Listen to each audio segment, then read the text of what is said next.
Bonjour à tous, et bienvenue encore à une animation scientifique d'EcoFog. Cette semaine, on a Ryan Mirabel, qui en fait on connaît tous depuis très longtemps, au moins 10 ans à Kourou, et qui va nous parler de ses expériences de postdoc. Euh, je te laisse la parole. Ouais. À toi. Ok, merci.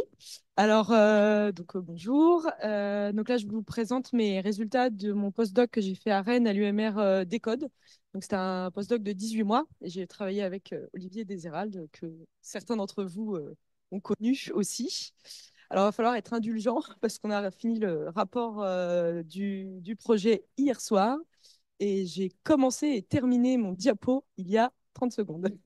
Donc voilà, l'idée c'est que l'article est aussi en cours de rédaction. Donc a priori, on a tous les résultats, mais voilà, enfin, si vous avez des remarques et tout ça, c'est le moment. Est-ce que j'ai un petit pointeur? Ah, plutôt pour passer les diapos. Donc voilà, moi j'ai travaillé à Rennes sur donc c'était une approche très multifactorielle, multi-taxon. Donc l'idée c'était d'affiner et d'améliorer les outils diagnostiques d'état écologique des cours d'eau et aussi de prendre en compte le plus grand nombre de variables environnementales possibles. Donc on va le voir, ça va de variables d'environnement naturel à des pressions diverses, d'occupation du sol, etc. Ici, cette présentation, elle va avoir une couleur un peu théorique parce que une des grosses questions qu'on se posait, c'est comment finalement on définit les seuils à partir desquels on considère que on est dans un bon ou un mauvais état écologique ou tout simplement où on observe un shift dans la communauté. Donc, il y a une question vraiment outil diagnostique, donc pour étudier l'impact des différentes pressions sur les communautés aquatiques, mais il y a aussi une question théorique sur comment finalement on définit les seuils environnementaux et à quoi ça correspond. Mhm.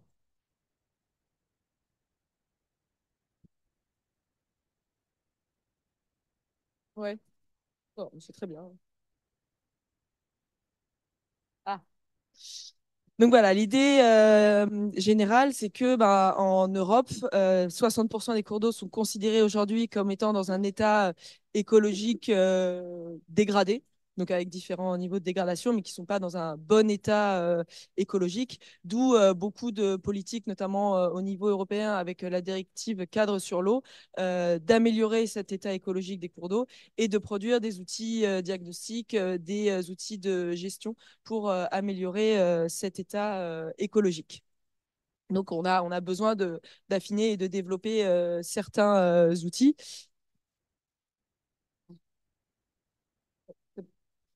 Pour ça, en fait, c'est très pratique de se baser sur des seuils de réponse. Donc, quand on a une communauté qui va répondre à un gradient environnemental de type régime shift, donc on a un état avant le seuil, un état après le seuil, et on a en fait un changement dans la composition taxonomique ou fonctionnelle de la communauté. Ça, c'est bien pratique. Et donc, en théorie, on peut représenter ça par des graphiques comme ça. Donc, ici, on a le gradient environnemental ou la pression, si on se place dans un cadre où on a une pression identifiée qui augmente. Et ici, on a la réponse de la communauté avec vraiment deux communautés qui vont pouvoir se distinguer en termes de composition ou de fonctionnement. Ça correspond à ce graphique-là de modélisation. Et notre seuil, il est là. Sauf que, donc ça, c'est très pratique et ça nous intéresse, sachant que, petit aparté, c'est pas parce qu'on ne voit pas de seuil qu'il n'y a pas de réponse. Parce qu'on peut avoir une réponse graduelle et donc on ne va pas avoir un shift. Donc on ne va pas avoir vraiment de changement marqué dans la composition de la communauté. Donc là, on n'est pas sur dire telle variable a un impact ou telle variable n'en a pas, mais telle variable correspond à une réponse biologique de type régime shift avec un seuil déterminé et détectable. Et c'est ça qui nous intéresse finalement pour les outils diagnostiques d'un point de vue purement pratique, de pouvoir dire au gestionnaire, bon, bah, on a un taux de nitrate de temps, c'est pas bon. On a une couverture forestière sur le bassin versant de temps, ça c'est bien. C'est ça qu'on veut. Donc là, on n'est pas en train de discuter de il y a un impact environnemental ou pas. Là, on est en train vraiment d'essayer de réfléchir à comment enfin, construire ces outils diagnostiques. Sauf que ça, c'est très pratique d'avoir des seuils, mais récemment, il y a eu beaucoup de débats sur ne serait-ce que l'intérêt de maintenir cette réflexion en termes de régime shift de seuil, parce que c'est souvent difficile à détecter. Un seuil, ça peut être très dépendant de la zone géographique, de la composition de la communauté qu'on regarde, etc. Et finalement, il y a eu des articles qui sont sortis en disant, bah, en fait, on arrête de penser en termes de seuil, en termes de shift. C'est plus délétère qu'autre chose parce qu'on arrive plus souvent à la conclusion de ah bah on voit pas de réponse, donc on peut continuer à dégrader ou on n'a rien à changer, on y va, on voit pas de réponse, donc on fait rien. Ça, c'est un débat qui est en cours, qui est d'ailleurs relativement intéressant. Et que nous, on essaye de dire, bah, OK, c'est sûr on doit changer aussi notre façon de comprendre la réponse des communautés, mais c'est quand même vraiment très pratique. Et est-ce que vraiment, on n'arriverait pas à détecter des seuils qui sont finalement réels et qui peuvent nous être utiles? Sachant qu'il y a un autre point qui est aussi débattu, c'est qu'aujourd'hui, beaucoup de modes de gestion, et donc notamment dans la directive cadre sur l'eau, se basent sur des seuils déterminés à partir de sites de référence ou d'états écologiques de référence. Mais là encore, c'est arbitraire en fait. C'est quoi un site de référence? Est-ce qu'un site de référence qu'on va considérer dans un petit cours d'eau de montagne en bon état écologique, il va pouvoir nous donner des informations sur les modes de gestion à appliquer sur des gros estuaires ou sur des cours d'eau qui n'ont pas du tout ni la même composition faunistique, ni la même caractéristique environnementale. Donc nous, on a pris le parti d'essayer de développer une méthodologie où on détecte des seuils à partir uniquement de caractéristiques biologiques des communautés aquatiques. Donc pour ça, on part des caractéristiques de 3 communautés aquatiques, donc les poissons, les macro-invertébrés benthiques et les diatomées, qui sont inventoriés à l'échelle de la France. On considère ces communautés, on considère un très large panel de variables environnementales, donc pour tester la réponse des communautés à toutes ces variables. Donc on a beaucoup de variables qui sont l'hydromorphologie. Donc l'hydromorphologie du cours d'eau, ça va être la profondeur du lit, le ratio largeur-profondeur, ça va être le taux de particules fines, ça va être la pente générale du cours d'eau à l'échelle de la station. Donc ça, c'est des valeurs qui sont mesurées selon des protocoles établis dans le cadre de la DCE et autres.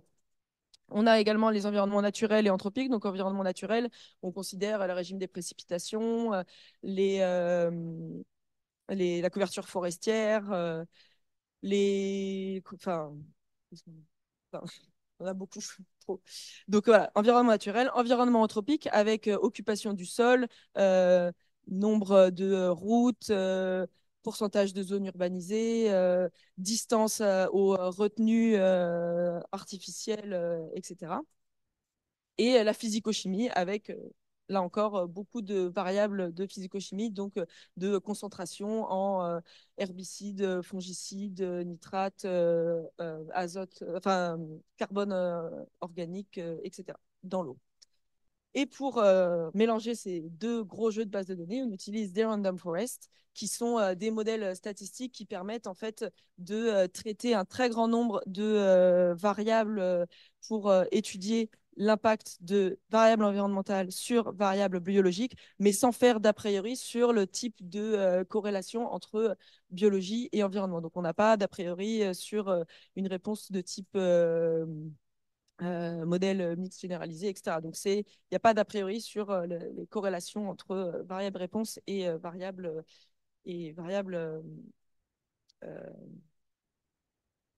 causalité expliquée. Bref, voilà. Donc, nos objectifs, c'est déjà d'essayer de détecter des seuils, de voir si notre méthode elle marche. Ensuite, est-ce qu'il y a des différences dans les seuils détectés entre les communautés biologiques, entre les différentes catégories de variables environnementales? On s'est aussi posé la question de l'échelle parce que ces variables, environnement naturel, on les mesure à l'échelle de la station, à 30 mètres du cours d'eau, à 100 mètres du cours d'eau, sur le bassin versant aval, sur le bassin versant amont, sur l'ensemble du bassin hydrographique. Donc, on a énormément d'échelles qui nous permettent de poser cette question. Ensuite, on avait la question de savoir est-ce que les seuils qu'on arrive à détecter, si on arrive à les détecter, ils sont similaires ou différents de ceux utilisés dans la littérature. Donc là, on a repris des articles qui traitent de ces mêmes variables et qui utilisent des seuils voilà, issus de la littérature. Donc, je peux aller chercher où est-ce ils avaient été définis. Et ensuite, l'idée, c'est d'avoir un outil diagnostic, donc de pouvoir cartographier un peu l'état écologique des cours d'eau. Et ensuite, pour une station donnée, ça, c'est ce qui va intéresser les gestionnaires, d'arriver à dire, bah, cette station-là, en fonction des inventaires biologiques que j'y fais, quelles sont les variables environnementales les plus impactantes et donc quels vont être les premiers leviers d'action que je vais pouvoir mobiliser pour améliorer l'état écologique des cours d'eau. Donc théoriquement, on peut arriver à faire tout ça. Euh, Ici, vous avez des questions. Ok, donc plus précisément notre matériel et méthode. Donc on considère trois communautés biologiques, donc poissons, macro-invertébrés et diatomées. Et donc chaque observation qu'on a, c'est un inventaire, donc une station donnée et une date d'inventaire. Ce qui nous permet aussi de suivre par exemple l'évolution au cours du temps de l'état écologique d'une station. Donc, on a ces inventaires biologiques qui nous donnent donc la fréquence de chacune des espèces biologiques. Et on a à côté de ça tout un tas de traits fonctionnels pour chacune des espèces, donc qui rassemblent des traits fonctionnels d'écologie, d'histoire de vie, de morphologie pour les trois groupes, les trois communautés. Ce qui nous donne quand même beaucoup de métriques biologiques. Donc, ce que j'appelle métriques biologiques, ça va être toutes les caractéristiques de nos communautés biologiques qu'on va passer dans notre Moliden Random Forest et qui sont, en fait, on mélange des informations sur la composition taxonomique et sur les caractéristiques fonctionnelles de la communauté. Donc, pour avoir finalement les plus de descripteurs possibles de nos communautés biologiques. Donc, concrètement, on prend nos inventaires, donc fréquence de chacune des espèces, on prend nos tables de traits fonctionnels et on mesure donc des diversités, donc trois indices de diversité, l'indice de richesse de Shannon et de Simpson au niveau taxonomique et au niveau fonctionnel, sachant qu'à chaque fois on a 3 degrés d'indices fonctionnels. Donc soit on considère seulement un, ah, une caractéristique d'un trait, donc la fréquence d'apparition d'espèces anadromes dans notre communauté. Donc ça, c'est niveau 1 de métrique fonctionnelle. Niveau 2 de métrique fonctionnelle, c'est qu'on prend uniquement un trait fonctionnel avec toutes ces caractéristiques et on considère les distances entre espèces à partir de ces deux traits fonctionnels. Et ensuite, le niveau 3, on considère l'ensemble de nos traits fonctionnels dans notre communauté et on a les indices de diversité fonctionnelle classique, donc richesse, Shannon, Simpson, mais en termes de diversité fonctionnelle. On a aussi ouais, voilà, les degrés de spécialisation et de recouvrement de niches mesurés à l'échelle des communautés. Donc, à partir des traits fonctionnels, c'est des métriques supplémentaires qu'on peut calculer. Et pour les diatomées, sachant que ceux qui connaissent un peu savent que c'est un petit peu le bordel dans les diatomées quand même. Donc là, on a rajouté des variables de mesure taxonomique, donc juste fréquence par genre, etc., de communautés de diatomées. Parce qu'on a assez peu d'informations sur les caractéristiques fonctionnelles de cette communauté-là. Ensuite, on a toutes nos variables environnementales. Donc, comme j'ai dit, on a 7 catégories de variables environnementales. Donc, environnement naturel, obstacle à l'écoulement. Donc là, on considère tout ce qui va être les ponts, les retenues, les buses, les chenaux, etc. Donc, qui vont perturber l'écoulement du cours d'eau. Donc, c'est des paramètres anthropiques. Donc là, on considère uniquement donc, les ouvrages, tous les ouvrages référencés en France. Il y en a beaucoup, beaucoup. Sachant que les cours d'eau en France sont quand même assez anthropisés. On a des variables anthropiques, donc comme j'ai dit, occupation du sol, densité du réseau urbain, etc., proximité aux retenues d'eau artificielle par rapport à la station étudiée. On a de la physico-chimie, donc avec 140 paramètres physico-chimiques mesurés sur les stations. De l'hydrologie, donc pour décrire le régime hydrique des cours d'eau. Donc on a le débit dans certaines stations, on a le débit du cours d'eau à l'échelle journalière. Donc là, on va étudier des caractéristiques de cette série temporelle d'hydrologie. Donc, ça va être l'amplitude de variabilité du débit du cours d'eau, le nombre de crues, le débit moyen, la, voilà, l'hétérogénéité de la série temporelle. Donc ça, c'est des descripteurs de séries temporelles relativement classiques qu'on utilise aussi pour la température parce qu'on a des températures de l'eau. Donc pareil, on caractérise les séries temporelles de température par un peu les mêmes paramètres. Et l'hydromorphologie, donc comme j'ai expliqué, les caractéristiques morphologiques du cours d'eau. Là, on passe à la méthodologie de détection des seuils. Donc, on a tout un tas de stations. Et nous, ce qu'on veut savoir, c'est à partir de quel moment on passe, si on passe à un autre état biologique, à partir de quel moment on passe dans cet autre état biologique. Donc, pour ça, on va tester des valeurs de seuil. Donc, qu'est-ce qu'on fait? Donc, nous, on a toutes nos stations en France qui représentent en fait un gradient environnemental. Donc, ça va de 0% de couverture forestière à 100%. Ça, c'est notre gradient environnemental. Nous, on teste le seuil 5% de couverture forestière. En fait, cette diapo, j'aurais dû la mettre après. Donc, j'y reviendrai. Donc, nous, on teste notre degré 5% de couverture forestière.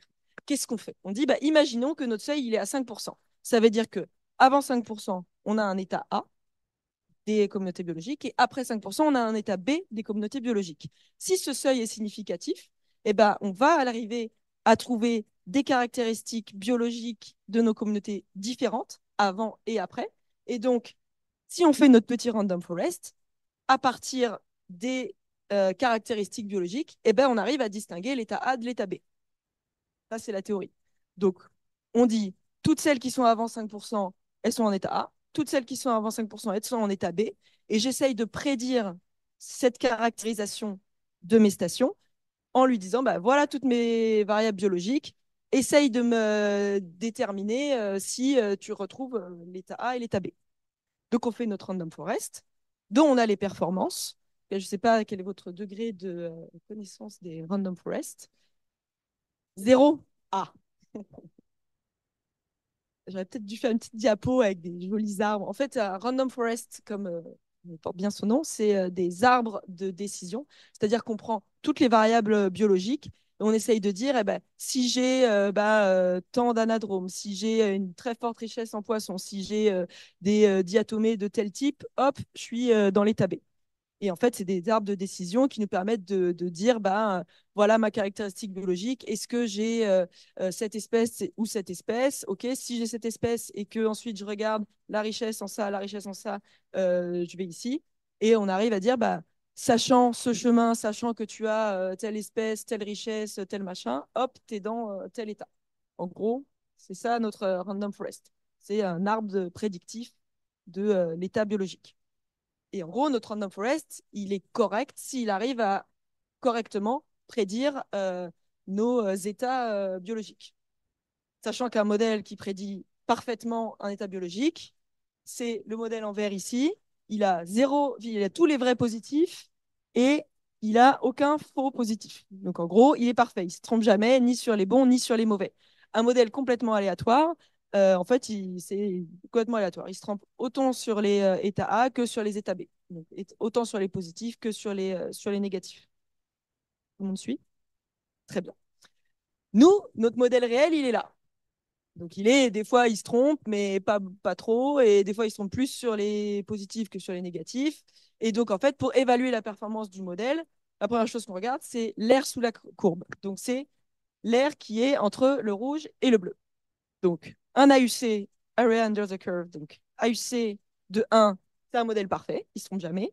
AUC de 0,5, c'est n'importe quoi, il fait complètement au hasard et ça c'est pas du tout informatif. Donc, notre AUC, on considère qu'il est correct à partir de 0,7, en gros. 0,5, c'est complètement aléatoire et 0,1, ça n'existe pas. Donc, ça, c'est la première chose qu'on regarde pour avoir la performance de notre modèle. Donc, ce qui va nous dire, est-ce que notre modèle, il a bien marché? Donc, est-ce qu'il arrive bien à prédire l'état A et B en fonction des caractéristiques biologiques? Et donc, est-ce que notre seuil est correct? Donc, ce qui va euh, établir la significativité de notre seuil environnemental, c'est d'abord l'AUC. Et ensuite, on a rajouté d'autres paramètres qui sont, en gros, là, pas trop falloir venir me titiller parce que je ne sais plus trop, mais c'est le taux de faux positifs et le taux de faux négatifs. Parce qu'un modèle, des fois, il se trompe plus d'un côté que de l'autre. On va quand même considérer ça. Nous, on veut que notre modèle, il se trompe ni sur les positifs, ni sur les négatifs. On n'est pas en médecine, on veut pas, on n'a pas de stratégie conservative. Nous, on veut juste savoir qu'il ne se trompe ni sur l'un ni sur l'autre. Donc, pour ça, il y a une métrique un peu intégrative qui est le F1 score, qui correspond à un ratio entre, en gros, entre les faux positifs et les faux négatifs. Donc, on considère aussi le fait que notre modèle, il doit correctement considérer les deux états. Et puis après, on a Precision et Recall qui sont faux positifs en gros et faux négatifs. Et nous, on veut, comme ils ne se trompent pas, on verra sur les petits graphiques après, on considère aussi le moment où faux positifs et faux négatifs sont égaux. Et Ariane, Ouais, allô? ça c'est Jean-Christ. Ouais, j'ai une petite question. Le seuil, ensuite, tu fais ça et tu le répètes sur différentes valeurs de seuil? Ou Alors, j'ai Jean-Christ, rien tu attends, compris? s'il te plaît. Tu attends la suite de la présentation. Ok, ok, chef. Ouais, attends un peu, Jean-Christ, s'il te plaît. Ouais, donc moi j'ai une vraie question. Non, juste là, philosophiquement, on sous-entend que le random forest, il va y arriver à chaque fois. C'est ça, en fait. Il y a quand même une hypothèse forte là. C'est-à-dire quand tu dis mon seuil est bon si mon random forest marche, mon seuil est pas bon si mon random forest marche pas. Donc tu as complètement confiance au random forest. C'est sûr qu'il va, si le seuil est bon, toujours bien le trouver. En gros, il y a quand même une hypothèse là, hein. C'est de dire que tu as Ah, complètement confiance dans cette méthode stat de random forest. ouais, Voilà. c'est une hypothèse forte et oui, on considère que, en tout cas, après, c'est voilà, ce qu'on dit, c'est pas si on voit, on détecte pas de seuil, ça veut pas dire qu'il y en a pas. Nous, on essaie de détecter des seuils qui vont être suffisamment importants pour être détectés et puis ensuite qui vont pouvoir alimenter nos outils diagnostiques. Il n'y a pas de, enfin, c'est ça. Là, on se détache vraiment de si on trouve rien, ça n'existe pas. On est, enfin voilà, c'est pas l'idée quoi. Voilà. Et donc, pour répondre à la question de Jean-Chris, on va faire ça sur tout le gradient environnemental dont on dispose à l'échelle de la France. Donc, en gros, là, nous, on a notre gradient environnemental, c'est la distribution des 95% des stations françaises. On découpe tous les 5% et on teste en gros 20 seuils par variable. On fait ça 10 fois parce qu'on fait un k-fold repetition. Euh, non, ouais, en tout, parce qu'on fait ça par compartiment, par variable et à un seuil, un pas de temps de 5%. Et on fait un tenfold repetition parce qu'on aime ça, on aime ça, les enveloppes de confiance. Mais après, c'est très lourd, hein. Mes modèles sur les 39 cœurs du labo, ils mettaient 3 semaines à tourner. Donc, ouais, non, non, c'est lourd. Mais bon, on a beaucoup, beaucoup de variables et forcément, bah, du coup, ça fait beaucoup, beaucoup de répétitions. Et on s'est dit, ben, notre seuil, on le retient. Si l'AUC test, parce qu'il y a un AUC test et un AUC train, donc test, c'est qu'on extrait une partie du jeu de données sur lequel on fait tourner notre modèle une fois qu'on l'a produit et on voit si effectivement, sur des données qu'il n'a jamais vues, il arrive toujours à prédire correctement nos états biologiques. Donc, AUC test et F1 score au-dessus de 0,7. Et puis, selon le sens du gradient, on veut quand même être conservatif. Donc, pour les variables où, en fait, on peut dire, bah, euh, on préfère être plus conservatif et dire, bah, on sait que plus la couverture forestière se dégrade et moins l'état écologique il est bon, et ben, on va plutôt dire, on préfère garder un seuil avec une couverture forestière supérieure. Donc, voilà, on prend le truc le plus conservatif. Et ça, en Alors, fait, ce sera plus illustré. Voilà, c'est j'ai une ça. petite, j'ai une petite question encore, Ouais. voir si je comprends quelque chose. Ça, c'est fait variable par variable. Donc, tu prends Ouais, une variable environnementale et tu déroules, après c'est ça. une autre, et tu définis des seuils par variable, mais pas sur une combinaison, pas sur la combinaison des variables. Non, là, on est variable par variable, communauté par communauté. Et on teste notre gradient. OK. Mais très bonne question, Jean-Christ, j'y reviendrai. Donc, en gros, ce qu'on a, c'est ces petits graphiques. Ça, c'est une variable. Donc, bah, voilà, couverture forestière à l'échelle du bassin versant amont. On a l'AUC le long de notre gradient environnemental. Donc, l'AUC est test, hein, pour chaque communauté biologique. Other metrics, en gros, c'est justement notre F1 score. Et je me suis trompée, c'est pas specificity precision. Non, si, c'est specificity et recall. Donc, c'est en gros, nos faux positifs et nos faux négatifs.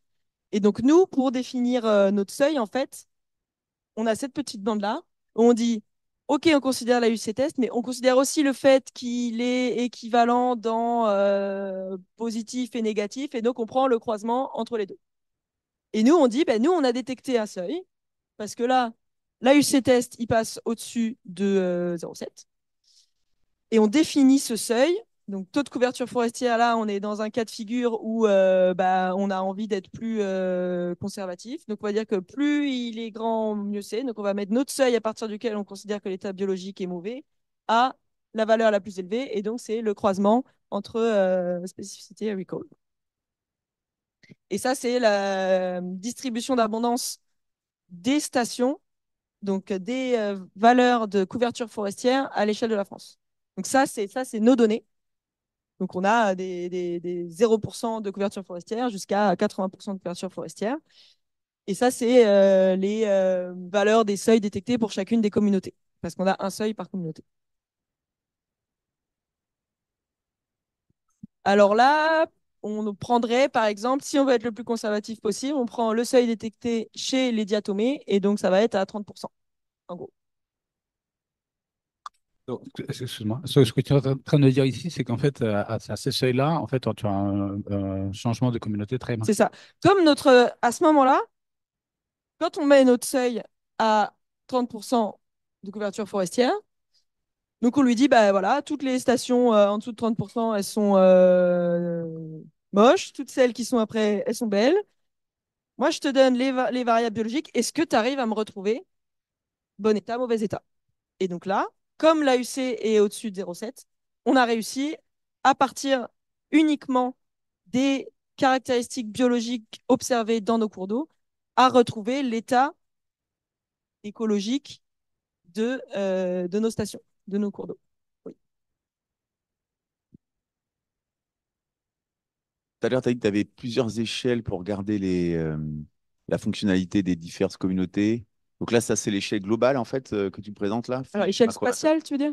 Non, non, tu as dit que pour les traits, tu regardais parfois une espèce, un trait, parfois une communauté dans Ah un ouais, non, là, trait, il y a tout, parfois là. tous les traits. Non, Là, tu là, as il y tous a les traits de tout. toute la communauté, voilà. Là, on a, je sais pas, 600 ou 700 colonnes biologiques, métriques biologiques pour toutes les communautés. À chaque fois, on balance tout. C'est le même jeu de données biologiques pour toutes les variables. Voilà, j'ai mis deux, trois exemples pour visualiser un petit peu. Là, par exemple, on a le seuil qui est détecté et qui est identique pour les trois communautés. Donc là, c'est la proportion de particules grossières. Donc, c'est une variable hydromorphologique. Et à l'échelle de la station. Donc, station USRA, c'est le nom des stations de base de mesure des caractéristiques hydromorphologiques des cours d'eau. Et là, par exemple, ça va être une variable physico-chimique. Donc, voilà, hein, chlorobiphényle, c'est un composé, je crois que c'est un herbicide ou un fongicide. Et là, je l'ai mis parce que justement, là, on a un seuil de littérature et ça aussi, on s'est posé la question. Le seuil de la littérature, il est là. Visiblement, est-ce que nous, le seuil qu'on arrive à détecter, si on arrive à le détecter, est-ce qu'il correspond au seuil utilisé dans pas juste dans la littérature, en fait, c'est en pratique, dans la gestion, des directives, etc.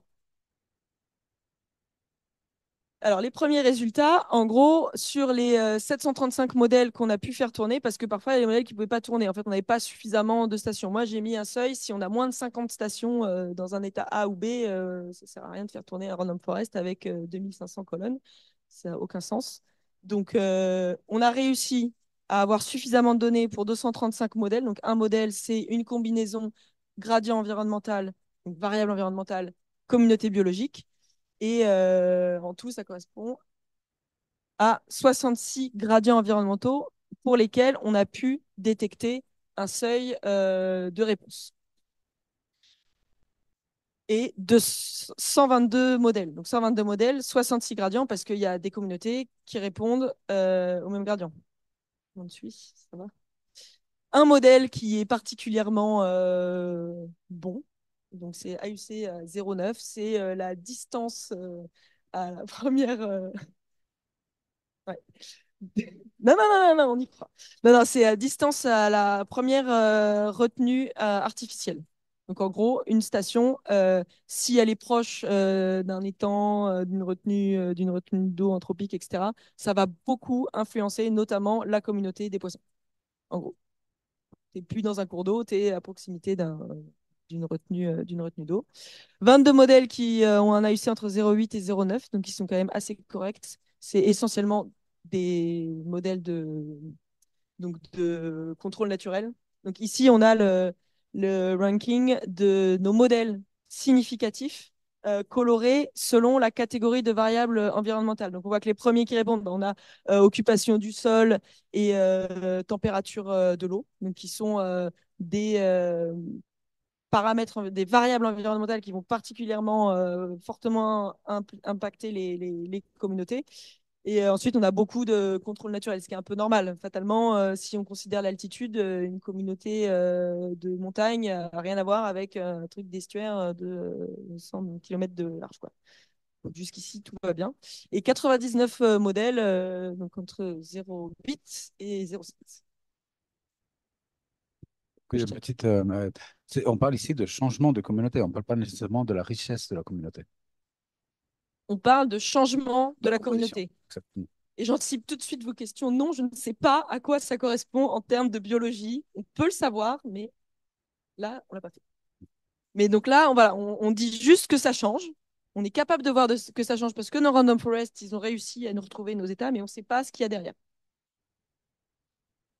En gros, les premières conclusions de ça, c'est que physico-chimie, c'est des paramètres qui sont particulièrement impactants, notamment pH, un certain nombre de micropolluants organiques, dont herbicides, fongicides, etc.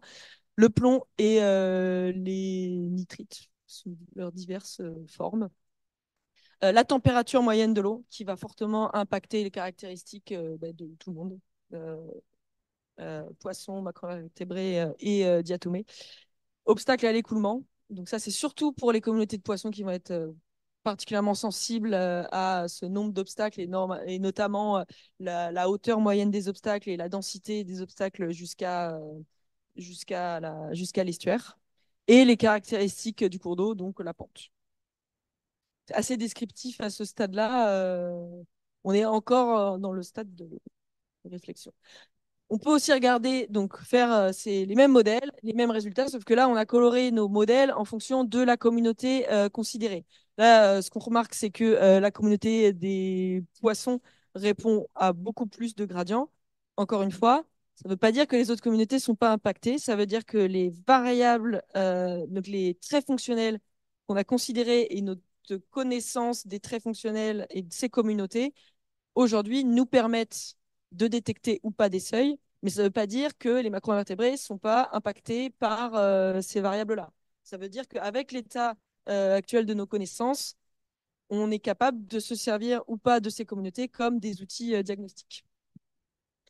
Donc en gros, communauté des poissons qui va non seulement avoir globalement des AUC plus élevés et détecter plus de seuils que le reste des communautés, avec cette particularité pour les diatomées qu'elles montrent être plus sensibles aux caractéristiques physico-chimiques.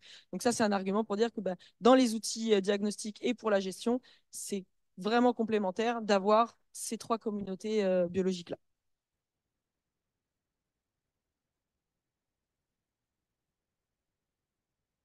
Donc là, c'est un autre petit résumé pour savoir entre les différentes communautés à quelle catégorie de pression elles vont répondre. Donc encore une fois, on retrouve essentiellement environnement naturel et physico-chimie qui impactent beaucoup.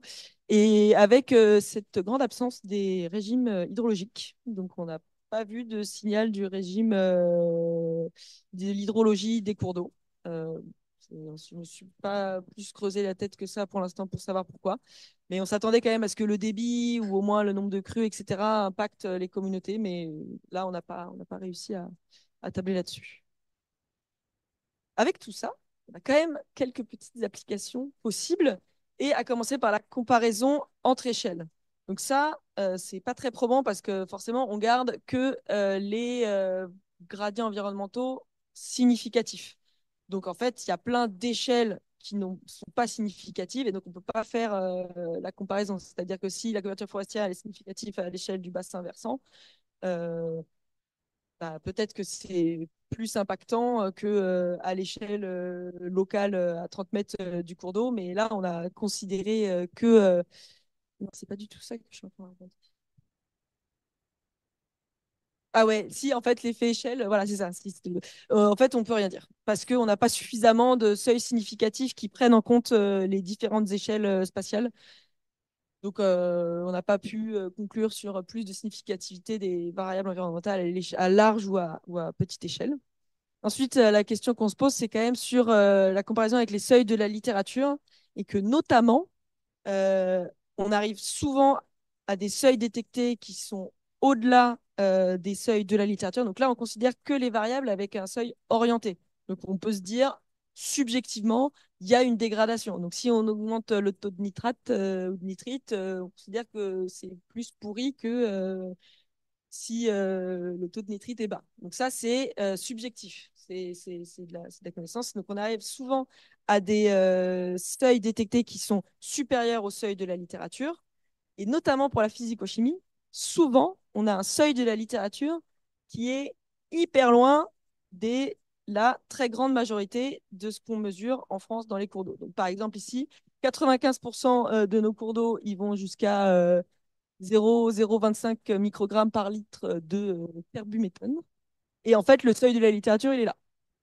Donc, ça interroge quand même un petit peu la façon de déterminer ces seuils. Et en fait, les seuils environnementaux sont à des taux qui n'existent même pas dans la nature. Alors que pour certains, on détecte des réponses pour des seuils, mais qui sont beaucoup, beaucoup plus bas.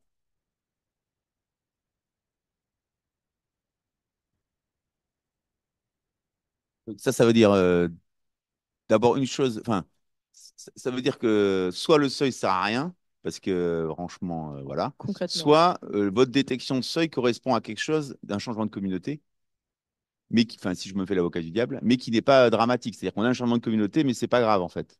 Si on fait confiance au seuil de la littérature, on dit les mecs, ils ont mis un seuil comme ça parce que au-delà de ce seuil-là, c'est catastrophique. Donc en dessous, c'est pas catastrophique. Et donc, votre changement de communauté, c'est pas un changement de communauté qui témoigne d'un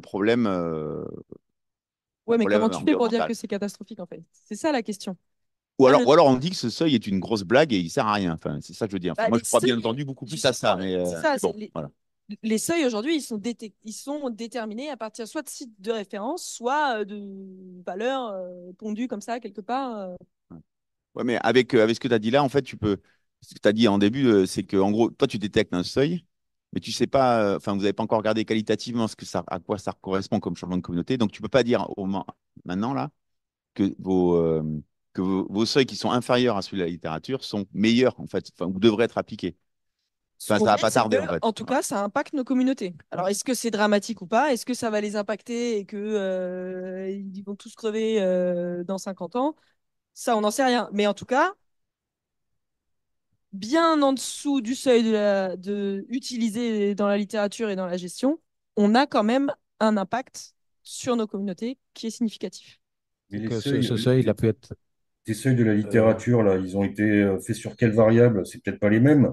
Enfin, il y a un truc qui m'échappe parce que tu dis que Alors ça, les vous seuils de avez... la littérature, moi, je ne sais pas du tout ce que c'est. C'est des seuils qui sont utilisés dans les directives européennes, qui sont utilisés dans la littérature, généralement pour faire des outils diagnostiques. Ah, on considère qu'à partir de 30% d'urbanisation, c'est catastrophique, 15% c'est moyen.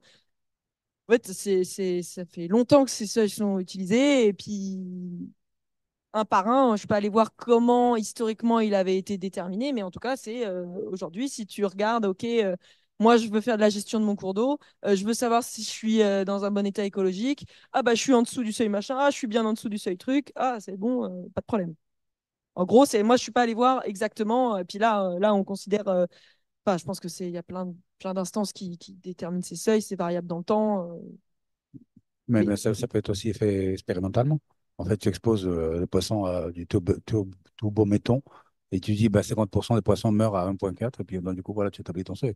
Voilà, c'est Mais ça, c'est ouais. pas réaliste avec l'environnement, avec l'exposition à long terme, avec l'interaction du turbométhane avec le plomb, avec le machin, avec le bidouille, patati. Donc, voilà. Donc c'est ça. Donc si tu fais ça avec un poisson tout seul dans son bassin, c'est pas pareil que de regarder l'ensemble d'une communauté, comment elle s'assemble et comment elle se maintient, quel est son fonctionnement.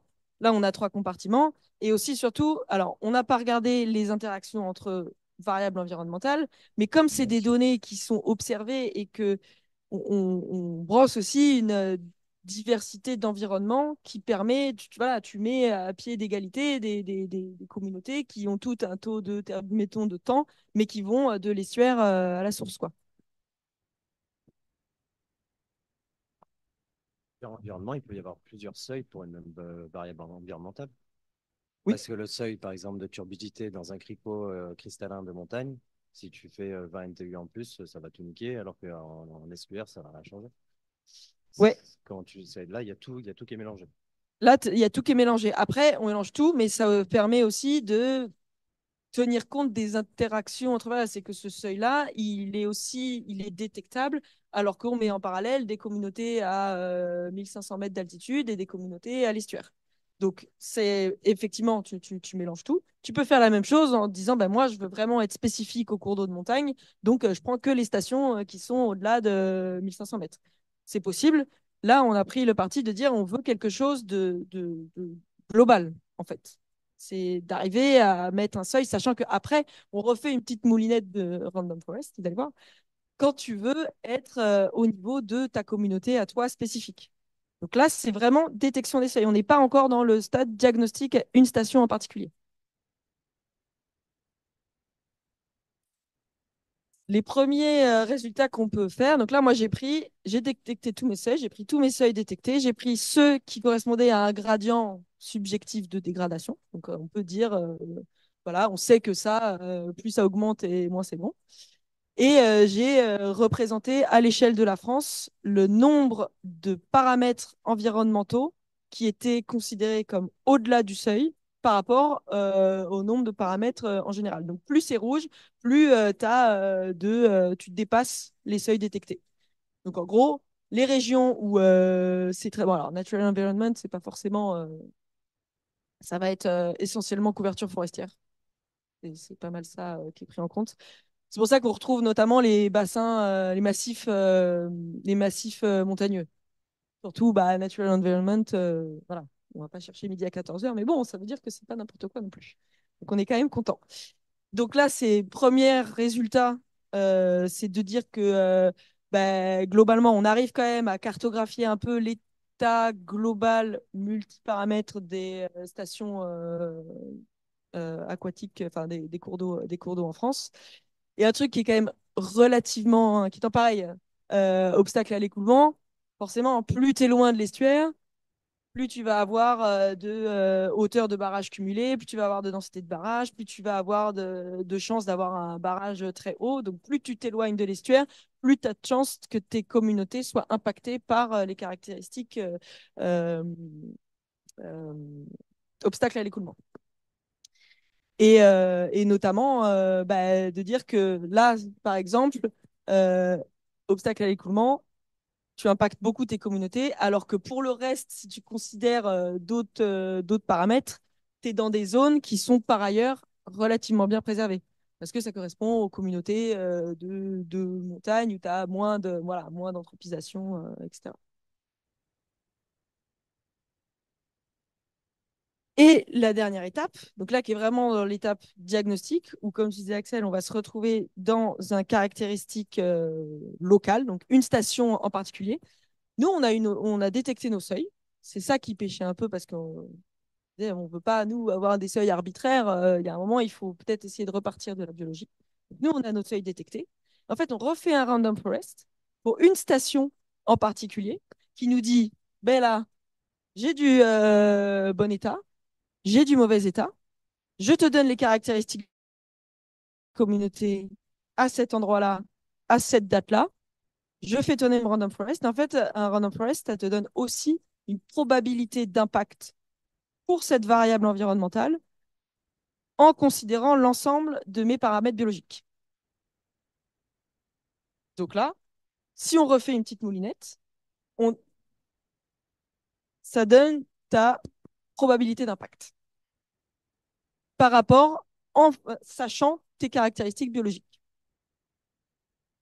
Et donc, par exemple, ce qui permet d'avoir pour une station donnée, et ici, deux dates, 2010-2018, donc diagramme radar. Là, on a les différents paramètres environnementaux. Donc là, c'est les variables hydromorphologiques. Pour les trois communautés, poissons, macroinvertébrés et diatomées, on a l'évolution de notre probabilité d'impact au cours du temps et pour chacun des paramètres, des variables environnementales. Donc, plus l'aire du diagramme radar est grand, et moins on est content, parce que ta probabilité d'impact augmente, et donc, toi, tu préfères avoir des diagrammes radar tout petits. Et pareil, donc là, c'était diagramme radar pour les variables hydromorphologiques, et puis après, on peut faire cette même station, 2018, on a la probabilité d'impact de toutes les variables environnementales qu'on a à disposition dans cette station. Et donc, alors, probabilité d'impact, là, on a de l'environnement naturel. Donc, soit la pente, c'est la pente. C'est pas... là, on n'est plus dans juste des gradients subjectifs. Mais en gros, qu'est-ce qui détermine principalement les caractéristiques biologiques de nos communautés? Ça va être la pente, ensuite les précipitations. Alors là, il y a pareil, précipitation, j'ai pas le détail, hein, mais ça va être précipitation du mois le plus humide, précipitation moyenne sur l'année, etc. Et on arrive en fait à faire là, c'est le ranking des variables environnementales les plus impactantes sur notre communauté. Voilà.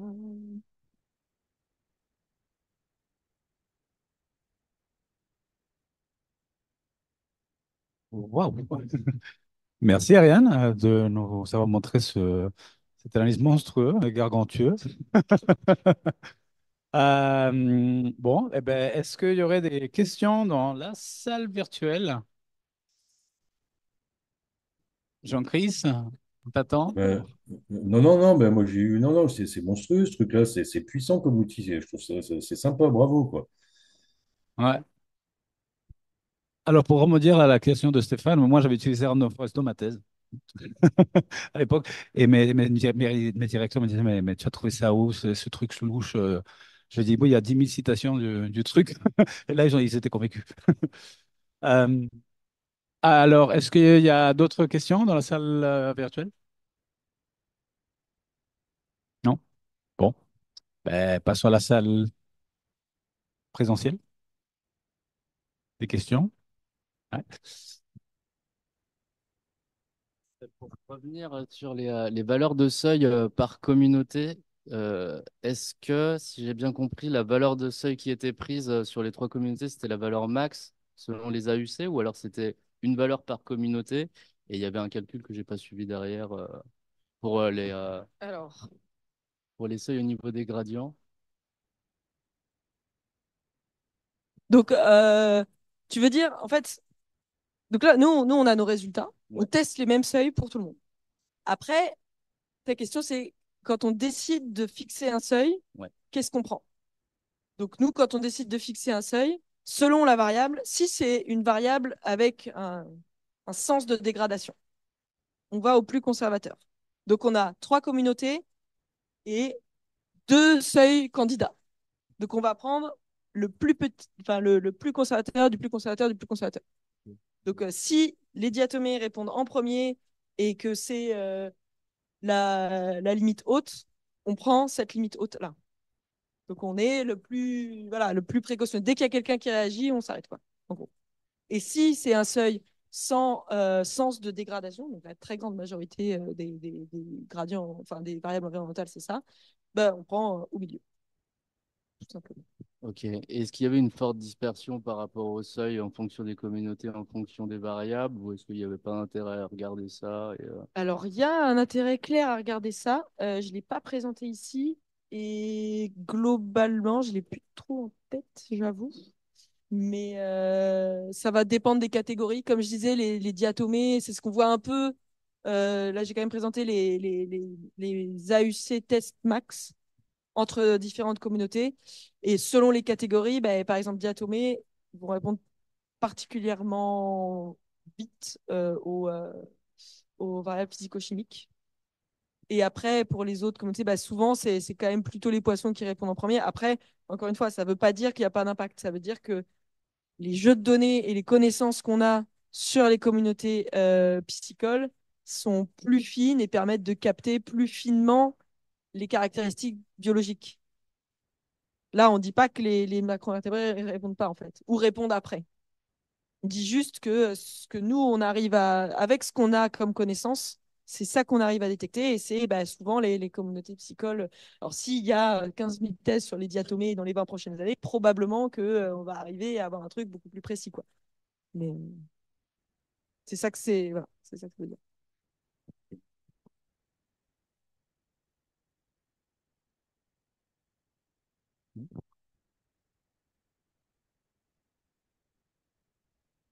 Merci Ariane pour ton exposé. Et j'ai deux petites questions. La première, c'est que je ne comprends pas ce que c'est que le trait d'histoire de vie, comment tu le mesures ou comment tu l'utilises. Et la dernière et deuxième question, c'est est-ce qu'il y a des recommandations après cette étude? Voilà. Alors, trait d'histoire de vie, c'est un type de trait fonctionnel qui correspond, alors je ne sais plus exactement, mais ça va être le mode de reproduction, ça va être le nombre de stades larvaires, le temps passé dans chaque stade. Par exemple, pour les macroinvertébrés, il y a plusieurs stades d'évolution. Ça va être le temps relatif passé, stade larvaire versus stade adulte. Tout ça. C'est une caractéristique à l'échelle d'une espèce. Donc, pas forcément mesurable sur un individu en particulier. Et est-ce qu'il y a des recommandations? Oui, on a un peu des cours d'eau dans des états de merde, ça c'est sûr. Et après, moi je m'interroge aussi pourquoi la Bretagne n'est pas dans un état physico-chimique catastrophique. Parce que bon, on a quand même pas mal de soucis là-dessus. Non, bah, les recommandations, en fait, après, l'idée, c'était quand même, il y avait un objectif donc, moi, le projet qui s'appelle Immobio, sur lequel j'ai travaillé, c'était un appel à manifestation d'intérêt de l'OFB. Ils voulaient avoir des outils diagnostiques d'état écologique des cours d'eau à partir des communautés biologiques. Donc, nous, on s'est fait un peu plaisir avec des questions plus théoriques sur la définition des seuils, mais les recommandations, en fait, ce qui les intéresse, très concrètement, ça va être ça, quoi. Avoir une station, aller inventorier les communautés, savoir dans quel état biologique elle est, pourquoi, quelles sont les variables les plus impactantes. Ok, taux de couverture forestière, hein, c'est ce qui impacte le plus ma communauté. Bon, bah, on va essayer de revégétaliser. Quand tu fais station par station, tu as besoin de plusieurs années de suivi pour que ça soit effectif, la méthode de détection des seuils. Alors, la méthode de détection des seuils, elle est complètement séparée de cet outil diagnostique. En Ouais. fait, ce type d'outil-là, il a déjà été développé. Olivier a beaucoup travaillé là-dessus, mais il prenait un seuil de la littérature en disant, bon, bah, nous, on dit à partir de temps, c'est un mauvais état. Euh, Tout début du projet, il a dit, moi, en fait, ce que j'aimerais maintenant développer aujourd'hui, c'est redéfinir ces seuils-là arbitraires, mais en partant uniquement des caractéristiques biologiques. Et ça, en fait, c'est un autre modèle que tu pourrais faire avec un seuil de la littérature, par exemple. Ouais. Mais là, tu cherches à diagnostiquer station par station, Ouais. donc pas à chercher un seuil en Non, particulier. là, je Station cherche par juste à station. savoir, Mais aujourd'hui, il faut bien que ton modèle il ait un début où c'était bien, ou après c'était moins bien, il faut comparer. mais je lui dis, en fait, tu as besoin d'un seuil pour arriver à caractériser. Donc, tu as besoin d'un seuil pour qu'il essaye de caractériser l'état écologique de ton cours d'eau. Mais ça, soit tu le définis avec un seuil de la littérature, soit tu le définis avec les seuils qu'on a détectés.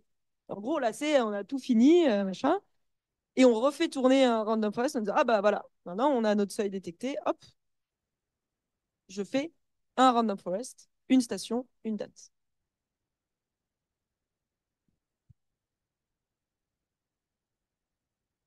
Je vois. Oui.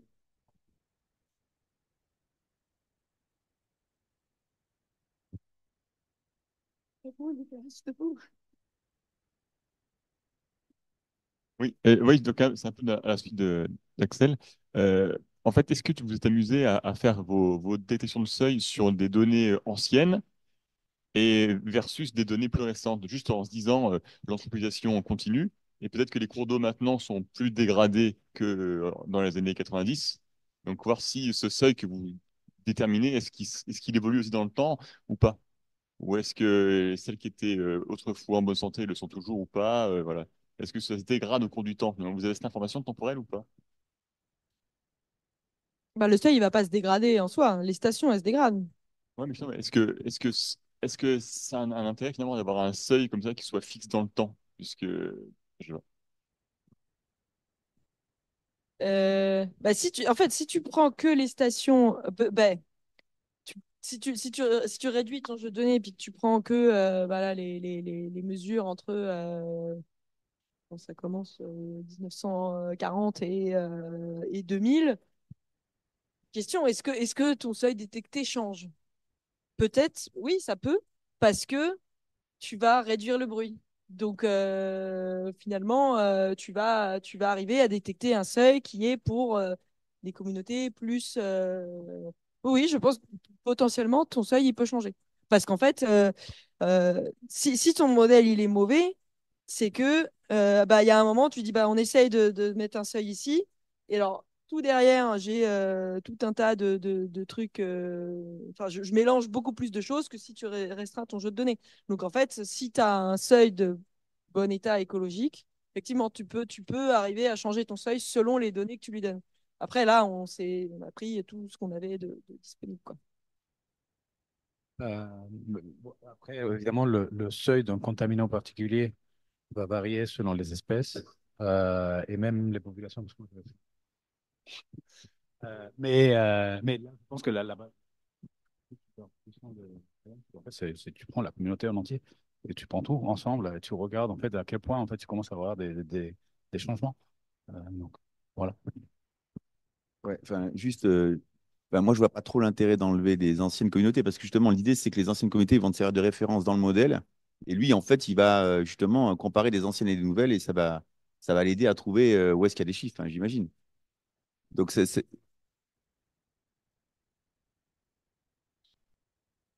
Non, ouais, mais non, mais tu fais en fait, sauf si tu utilises des données d'ailleurs pour mettre en place ton seuil, en fait. il C'est n'y a tout pas de l'intérêt du question truc. temporelle dans le random forest. Moi, une ligne, c'est une station, une date. Et en fait, tu peux faire du space for time, enfin, on s'en fout en fait. Moi, j'ai ces caractéristiques biologiques-là, ces valeurs-là. Et que ce soit la même station ou pas, en fait, on s'en fiche. On met à côté tout ce qu'on a. Et il n'a pas d'information sur est-ce que c'est la même station ou pas. Ouais, mais tu as ta communauté, en fait. Tu as ton inventaire de communauté avec les variables à cette date-là. Donc, tu as une communauté des variables. Alors là, c'est bon. Là tu es dans l'outil diagnostic ou tu es dans la Outil détection? diagnostic. Ah oui, dans l'outil diagnostic. Ben non, en fait, tu arrives une nouvelle communauté. Moi, j'ai mes seuils. Il paraît que à 30% de forêt, ça commence à changer. À tant de microgrammes par litre de machin, ça commence à changer. Ça, c'est mes seuils. j'échantillonne la crique là, je lui donne les caractéristiques biologiques de ma communauté, je lui dis potentiellement, tu es dans bon état de couverture forestière, tu es dans mauvais état de contaminants en nitrites. Est-ce que effectivement, les nitrites ont une probabilité d'impact fort sur ta communauté? Si tu n'as pas de probabilité d'impact fort sur ta communauté, ça veut dire que tes caractéristiques biologiques sont pas capables de retrouver avant, après le seuil. Donc en fait,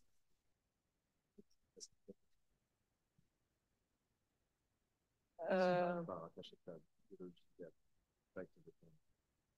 si tu n'arrives pas à rattacher ta biologie avec avant, après le seuil, ça veut dire que ce seuil-là ou cette variable-là n'est pas impactante pour ta communauté. Peut-être parce qu'elle est déjà défoncée par un truc à côté. Mais en tout cas, ta probabilité d'impact de tel composant n'est pas impactant. Tu as mieux fait de te préoccuper de ta couverture forestière. En gros, c'est ça. Ouais. Ok. J'ai des questions aussi de compréhension sur cette histoire de diagnostic là. Donc là, je commence à mieux comprendre. Donc là, en fait, ce qu'on teste, c'est pas, enfin, quand tu te regardes une communauté, une station, là, tu regardes pas en fait, enfin, tu regardes peut-être l'état de la communauté, mais tu regardes aussi l'efficience d'un seuil pour une variable donnée. En gros, tu dis, ben, à la fin, je fais tourner mon random forest avec les seuils que j'ai déterminés par ailleurs. Et là, je m'aperçois que pour cette communauté, finalement, le taux de machin, c'est pas pertinent en fait. Donc, c'est pas celui-là que je vais utiliser.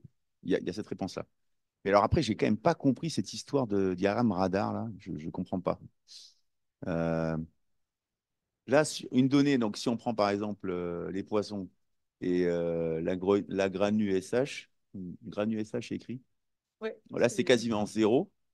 Ça veut dire quoi ça en fait? ça veut dire que la probabilité d'impact de Granu granuage, c'est SH, la diversité de oui. taille de, de particules. Donc en gros, c'est pas parce que tu vas avoir, enfin en gros, c'est pas parce que tu as beaucoup de particules fines que ta communauté elle est impactée en fait. C'est la probabilité que ce soit ces variables-là qui déterminent la composition de ta communauté. Ouais, oui, oui, mais enfin ça peut être juste parce que en fait pour cette station-là, la granu SH elle change pas dans mes jeux de données quoi. Donc en fait, ouais voilà. Ouais. Ok. Mais en fait, toi, ce qui t'intéresse, c'est de savoir sur quoi je veux jouer. Là, tu vas jouer sur la qualité de ton radier, par exemple.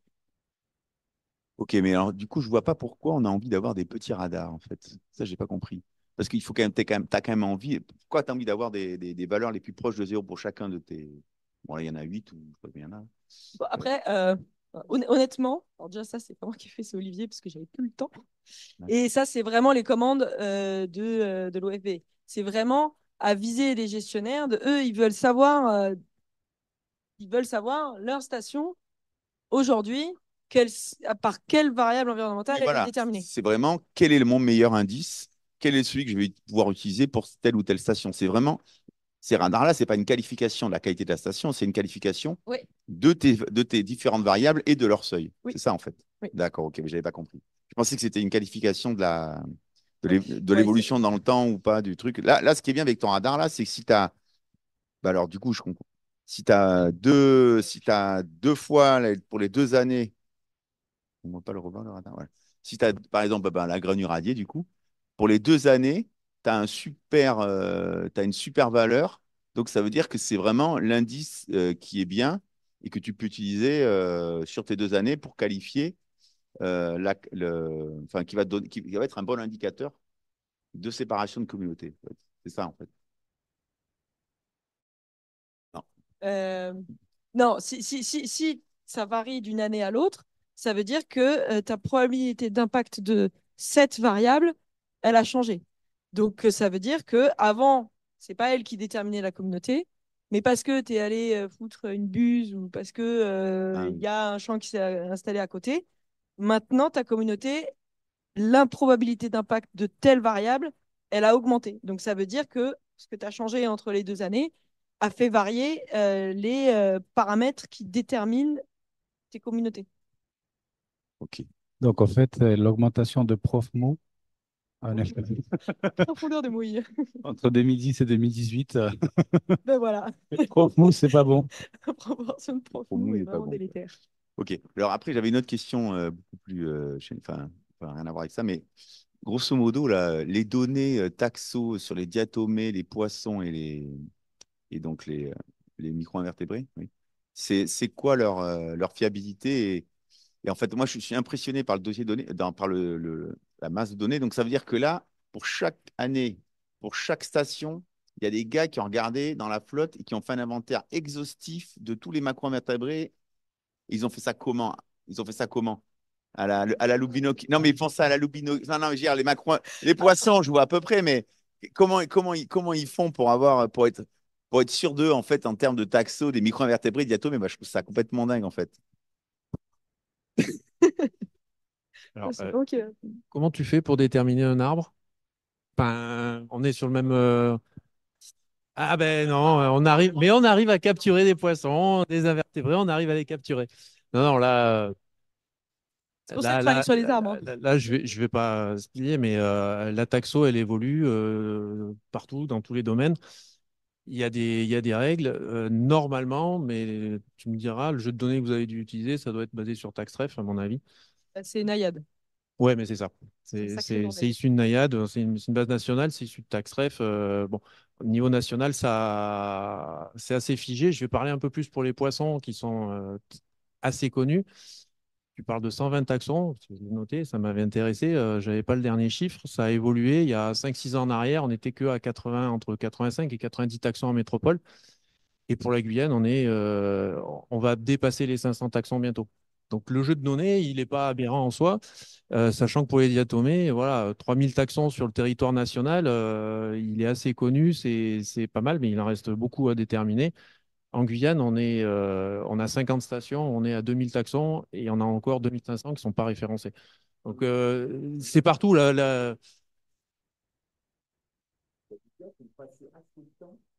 Ben, c'est sur 50 ans là. Ouais, 50, non, mais le jeu de données, il est sur 20 ans, mais sur le territoire national, il y a des stations de mesure qui sont suivies pour la DCE, en Guyane aussi, en Corse, partout. Et chacun dans sa spécialité fait des mesures sur X stations et détermine toutes les espèces qui sont présentes et font de l'abondance. Et tout ça, c'est renseigné dans les bases de données, dont Naiad. Mais le jeu de données est quand même impressionnant. Bon, après, on a passé plus de 2 ans, on était deux post-doc à temps plein pour jeux de données biologiques et jeux de données, genre, c'est énorme en fait. On a passé vraiment beaucoup de temps, c'est pour ça que j'ai pas eu beaucoup de temps pour faire les analyses. Mais en gros, le jeu de données là, qui a été constitué dans ce programme-là, il est énorme. Et les jeux de données, là, ça combine spatial, température, hydrologie, enfin, c'est monstrueux. Et pour les inventaires biologiques, c'est assez monstrueux aussi. Il y a quand même, enfin, voilà, Olivier, il avait insisté pour que je mette une petite carte des stations. Je dis, bah, en fait, une carte de la France, quoi. Il dit, ah, faut qu'on voit les stations. Je dis, oui. Enfin, il y a un gros nuage de points noirs.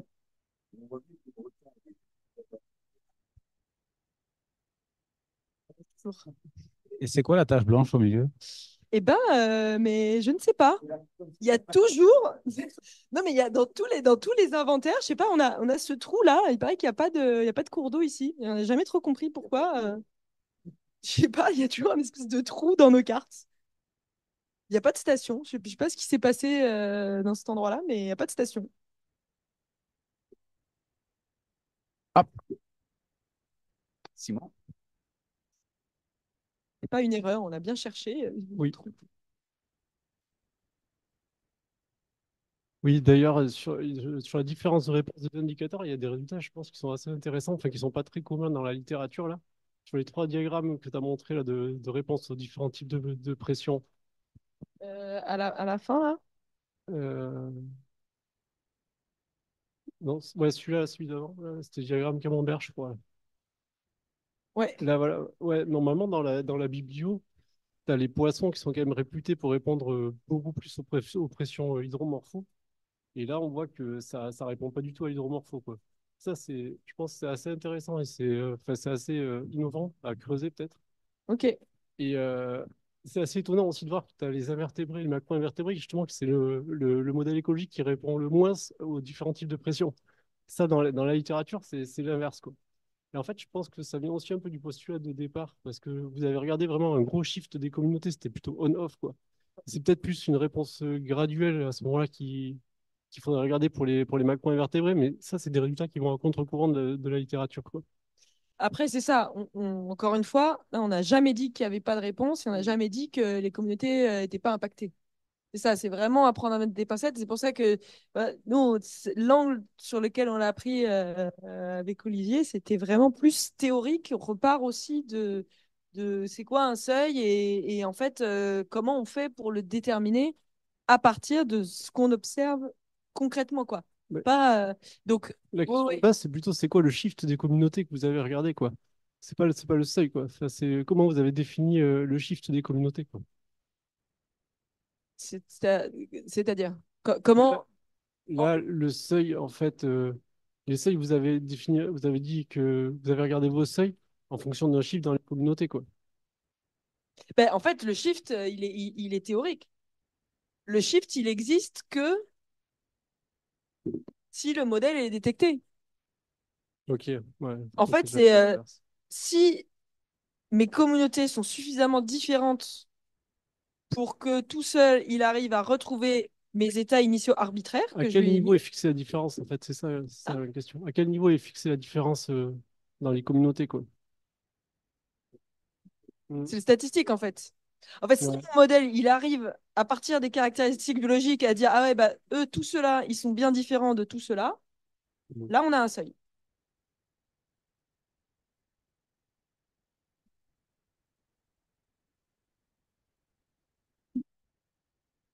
Mhm. Si tu mets tous tes cricots de montagne ensemble, peut-être que ta part d'invertébrés sera plus importante. Parce que tu auras un environnement plus ou moins similaire, enfin, à la base, où tes communautés sont comparables. Parce que si tu compares tes MET avec tes montagnes, forcément, tu auras vachement de bruit en fonction de tes chiffres. Et j'aurais dit, oui, mais mes communautés de montagne, en fait, elles vont toujours être Oui, parmi à ceux qui gauche ou à sont droite. comme ça, quoi. Si, en fait, là, on se dit, ben, quand on arrive, on regarde tout le monde, et puis, dès que on arrive à dire, bah, eux, ils sont vraiment biologiquement différents de eux, là, on a notre seuil. Mais en fait, t'as toutes les communautés de montagne en très bon état, bah, ils vont toujours être comme ça. Ouais, Bah, ils même vont si on toujours était être dans l'état A, quoi. Si je c'est me ce fais qu'il disait comprendre. par rapport surtout que les invertébrés répondent moins. Mais si tu Oui, le mets sur une grande échelle, forcément, peut-être que ta détection de ta réponse va être beaucoup plus. après, oui, oui, oui. C'est sûr que là, on a énormément de bruit. Et puis voilà, c'est un peu comme la question de Clément. Si tu prends des communautés en meilleur état, potentiellement, oui, tu vas arriver à détecter des seuils beaucoup plus fins ou pour d'autres parties du gradient. En fait, ça, c'est dépendant de ton gradient au départ. Ouais, donc, si je me fais l'avocat du diable, là, donc, parce qu'effectivement, on a pas, enfin, c'est ce que dit, elle n'a pas regardé les communautés A, la communauté B, elles sont différentes, mais est-ce qu'elles sont gravement différentes? Et donc, si on se fait l'avocat du diable, le défaut de cette méthode-là, c'est que, bon, je dis n'importe quoi, j'y connais rien en plus, mais admettons que dans un macro-invertébré, on ait enfin, un gradient de dégradation. Donc, on a d'abord la communauté A, après, on a la communauté B qui est très différente de la communauté A, mais finalement, un spécialiste qui regarderait et se dirait bah, cette communauté B, elle est différente de la communauté A, mais finalement, ça prouve pas, ça montre que la rivière, elle n'est pas si flinguée. Et après, il y aurait une communauté C qui serait, je ne sais pas pour quelle raison, d'après les critères statistiques, moins différente que la communauté. La différence BC serait moins importante que dans AB. Donc, le modèle va te détecter le AB et pas le BC, en fait. Et c'est là qu'il y aurait un défaut. Alors, C'est pour ça qu'il faut quand même regarder, quoi. À la fin, il faut quand même regarder ce qui se passe, quoi. et aussi, ça, nous, on a laissé la possibilité. Enfin, nous, on a notre courbe le long du gradient environnemental. On aurait pu avoir, là, tout a été unimodal, mais on aurait pu avoir un truc bimodal. On aurait pu avoir trois communautés. Si on avait pu avoir, on aurait pu avoir trois communautés. On aurait pu avoir le modèle autorisé à dire, on peut avoir un premier seuil là et un deuxième seuil là. C'est pas arrivé. Alors après, parfois, ce qui arrive, je sais pas si on le voit, c'est que en fait, l'AUC, il est à 0,7 pour la moitié du gradient, quoi.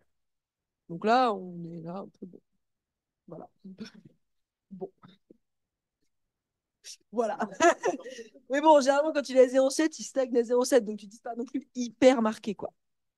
Et justement, pour illustrer ça, est-ce que tu peux remettre la diap sur le pesticide où tu avais justement des AUC? Voilà. Ouais, bah voilà. Tiens, lui là, bon, bah, globalement, il y a toute une partie du truc où tu te dis, il se passe quelque chose, mais en gros, nous,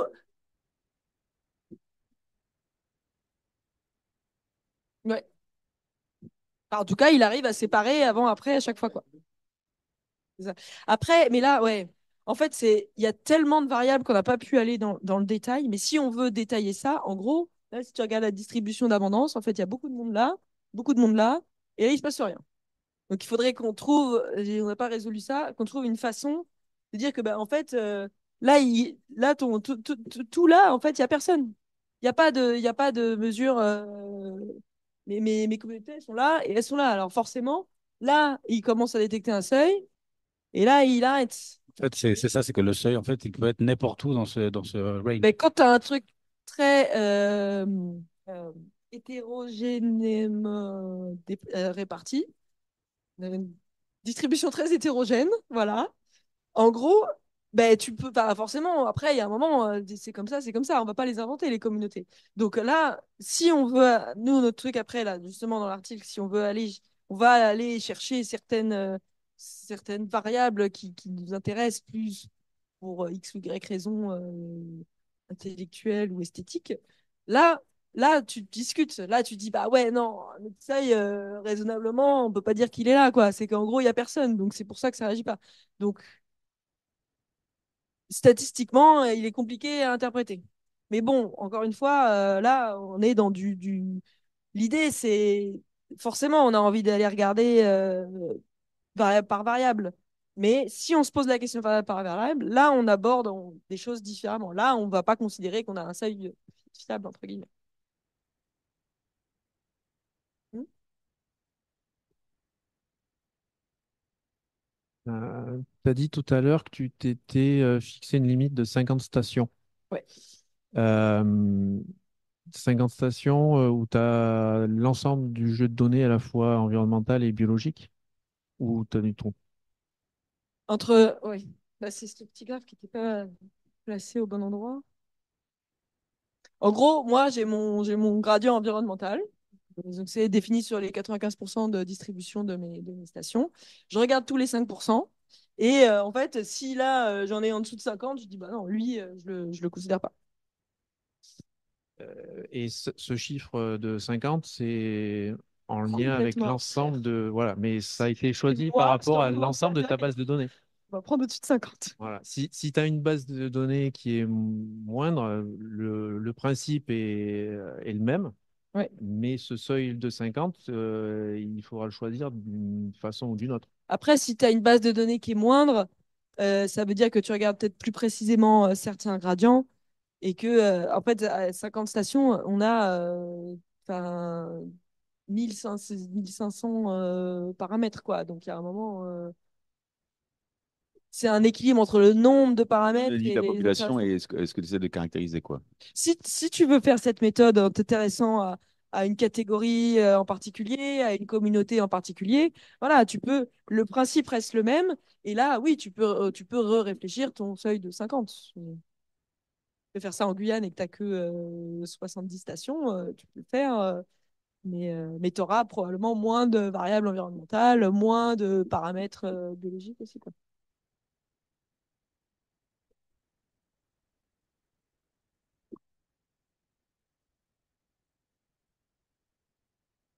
Parce que, je sais pas si tu connais Philippe Séguéo, de nom. Bah, en gros, il a les bases de données Macrofit. Et là, on avait